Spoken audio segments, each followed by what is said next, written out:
Hello and welcome to the Amateur Austenite. My name is Frances Duncan. I am an author and the founder of the Jane Austen Society of New Zealand. My very special guest with me today is my friend Sian.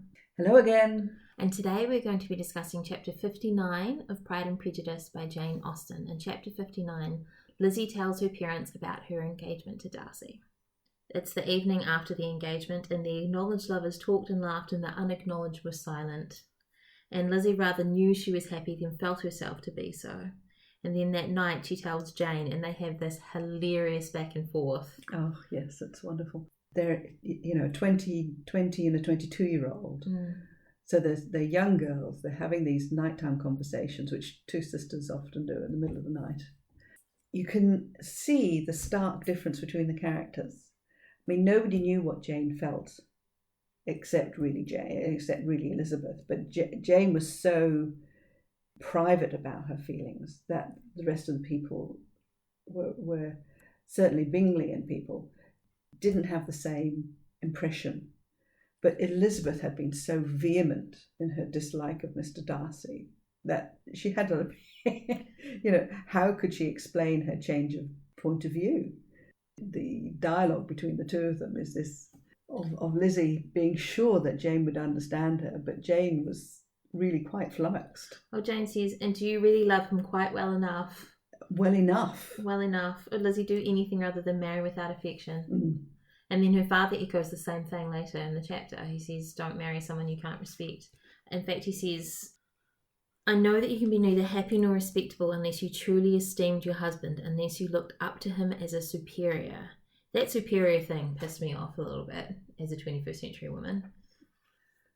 And again, I think this is one of the challenges when we read a book written in this time, is to place our own cultural expectations across it. Yes, I mean, he could have just said, you're equal. And I think, it's definitely got to be, if there's anyone that Lizzy looks down on, she will mock the shit out of them. And that would not lead to a good marriage. That would not lead, and it would, she needs somebody who can challenge her in all ways and in her own opinions. And I think that's one of the things she's learned, is that for all her reading, she's not as knowledgeable as she would like to think she is. And Darcy's got a wider view of the world than she does. Far, far more experienced view of the world. Quite different understanding. And having seen him in his own home territory and having heard people speak about him without knowing any form of relationship that she might have had with him, and to hear the respect that they had for him was an absolute eye-opener, because she would have expected people to have been quite disparaging about how offhand he was. And it comes out, I think, also in the chapter, the difference between Darcy and his sense of responsibility and his taking responsibility, as opposed to Mr. Bennet, who abrogates his responsibility. And she loves the both men quite dearly, but she knows very well she would not want to be married to her father or somebody like him, because she would end up wearing the trousers there. Jane says to Lizzy, but Lizzy, you have been very sly, very reserved with me. How little did you tell me of what passed at Pemberley and Lambton? I owe all that I know of it to another, not to you. Oh, that other must be Bingley, of course. Yes.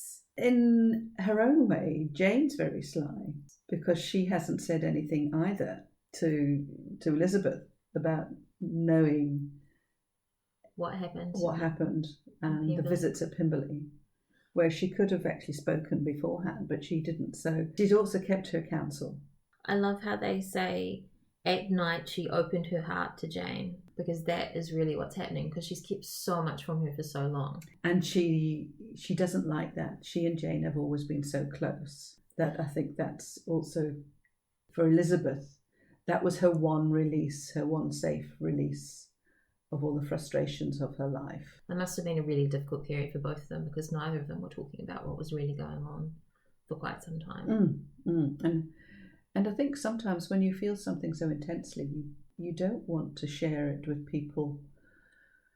You don't, because you feel that you're putting another burden on them.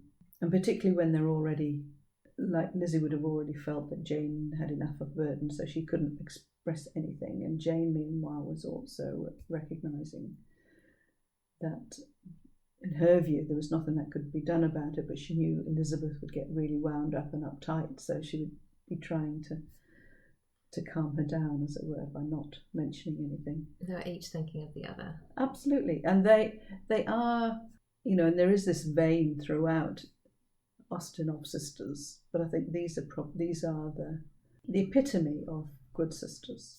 So Bingley turns up the next day and looks at her so expressively and shook hands with such warmth as leaves no doubt of his good information. So Darcy's obviously told him, and Bingley's like, yes, this is wonderful. Yes. And then he's like, where can we go walking where they can lose themselves today? I really like Bingley in this because his engagement to Jane's giving him some confidence. He's recognising, and he's now doing subtle teasing that's over everybody else's head. And Mrs. Bennet says, Lizzy, I'm quite sorry that you should be forced to have this disagreeable man all to yourself. And she will. I know. In the long term, she'll have this disagreeable man. She'll be stuck with him. I know. But since when has Mrs. Bennet actually cared about Lizzie's feelings? She actually apologises to her here. This is quite interesting, isn't it? And again, I think a lot of it is Mrs. Bennet is just Mrs. Bennet. She's oblivious to so much, is she not, really? And she plays favourites, but I think the favourites are more about what she personally herself can understand. She can't understand. She just doesn't comprehend Lizzy. Elizabeth at all, and gets obviously very frustrated with Kitty, who's obviously the frail one and has to follow, and that's this cough. She's not harsh on them.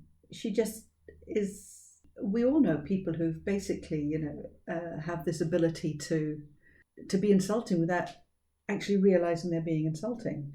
And I think that's what Mrs. Bennet's like quite often. And she's got as much subtlety as a brick. And Lizzie's really worried what Mrs. Bennet's going to say when she finds out about the engagement. Whether she were violently set against the match or violently delighted with it, it was certain that Amida would be equally ill-adapted to do credit to her sense. And she's worried about Mr. Darcy hearing her first raptures of joy or the first remnants of a disapprobation. Either would be terrible. By previous behaviour, yes. How often has she been embarrassed by her mother in front of Mr. Darcy? So often, and you're just cringing. I know. I think we've all been embarrassed by... My father used to embarrass me terribly in company because he would always be praising me to the skies and things, Yes, my father has done the same thing. Yes. And you're like, no, stop talking. You don't actually know what you're talking about. No, that's right. Because they have this vision of their daughter being something so totally special, and actually it bore resemblance to reality. And how can you let them down so? Mr. Bennet views his daughters quite differently. Well, I think he's just the born cynic, isn't he, really? I wonder what he would have been like if he'd been married to a woman closer to his intellectual level. If he'd been married to somebody like Mrs. Gardiner, for example.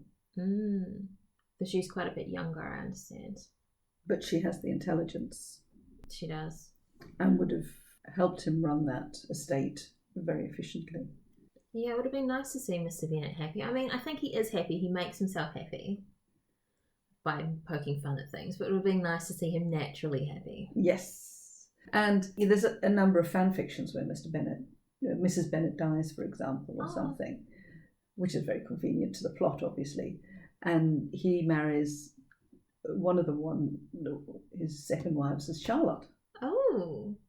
Which is an interesting twist on things. And of course, she's so incredibly practical that it's a very good relationship, and young enough to have a son, you see. Of course. It seems kind of creepy, but that's what happened because you need to marry someone who's young enough to have a son. We don't really know how old he is. He's a few years older than his wife, who would have been about 42 or so. Well, would she have even been that?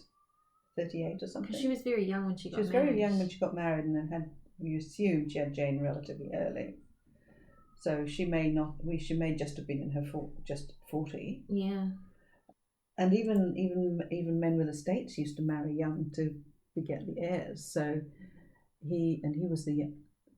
Why do I think he was a younger brother? We don't know that. I think that's not canon at all. So he could also be maybe only in his mid-40s. So the idea of marrying Charlotte at 27 is actually not that bad. Interesting. I'll have to read one of those fan fictions. Oh. You get find lost. it for me. Yes, I'll have to try and find that one. I love fan fiction. Yes, it's very addictive. At the end of his meeting with Lizzy, he says, "If any young men come for Mary or Kitty, send them in, for I am quite at my leisure." Which is the end of the 2005 movie, which I think is a really good ending. It is a good finish, yes. It's a good ending, because then It's about the only good thing about the 2005 movie, I have to say. Oh, that's me. That is, I think Jane's quite good in that. Jane is fabulous. Just beautiful. She fits. I think she fits really well. Caroline, I think, is also very good. Caroline reminds me of Jessica Rabbit. Which actually is probably quite apt. But the two main characters do nothing for me, Kyra Knightley and Matthew McFadden. I actually like Matthew McFadden. He's fabulous in Ripper Street, the detective series. If you've never seen that, that's a fabulous series. It's set during Victorian era, and he's a policeman whose daughter gets drowned, so he's a bit sad, but he's actually fabulous in this series.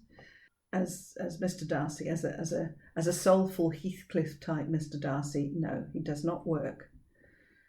Well, many have said it's the Bronte version of Pride and Prejudice. Well, he's got no decisiveness about him, which is the last thing you could say about Mr. Darcy. Oh no, the bit about when she finally tells Mrs. Bennet. Oh, and she sits up and she fidget about in her chair, get up, sit down, wonder and bless herself. Yes, but then everything she says afterwards, they're the shortest sentences in the book. You know, a lot of the book is very long sentences, but here she is. It's all exclamations. Oh, my Lizzy, 10,000 a year. Oh, my dearest girl, just short statements and oh. You can imagine her. She doesn't know what to do with herself. No, totally. You know, all the excitement sits with Mrs. Bennet. All the overt excitement is so handsome, so tall. Oh, my dear Lizzy. And then when she actually does meet with Mr. Darcy afterwards, she's so overwhelmed by him that she's actually not the obnoxious mother that Elizabeth was really thinking she would be. Poor Lizzy was worried she was going to ruin the whole thing for her. Mm. And that is our summary of chapter 59 of Pride and Prejudice by Jane Austen. My name is Frances Duncan. You can find me at francesduncanwrites.com and on Twitter at Frances_Duncan. Thank you for listening, and we wish you happy reading.